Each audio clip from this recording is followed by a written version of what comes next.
до 15 реда е написал такова описание за колата. Това е колата? Opel Calibra. От тази ред. Свещи на Бош е купил и няма ръжда. Питай ли ще ги гне пода, ходиш като Фред Флинстоун? Това се...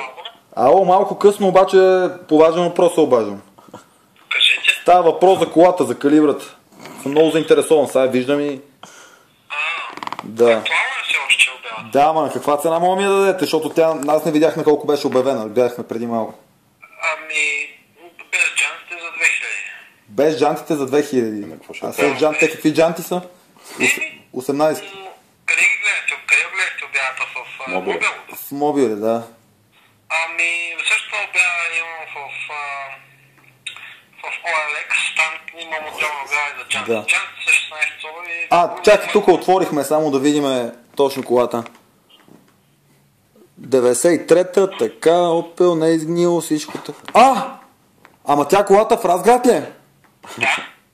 Да. Ти знаеш кой говориш, бе? Питай го за дома си. Аз съм Митко Главата, бе, смешник. Аз съм София Запад, бе, копе, бе. Ти от Разград ли си, бе?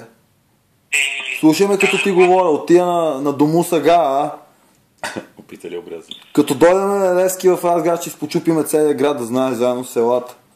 Ти чувал ли си за София Запад, бе? Палячо. Очевидно не съм чувал. Чувал ли си, бе, Резак? За сектор Б, за гидката на Левски. Чувал ли си, бе? Чувал ли си за гидката на Левски, бе? Ти затвори така. Как обърнах филма?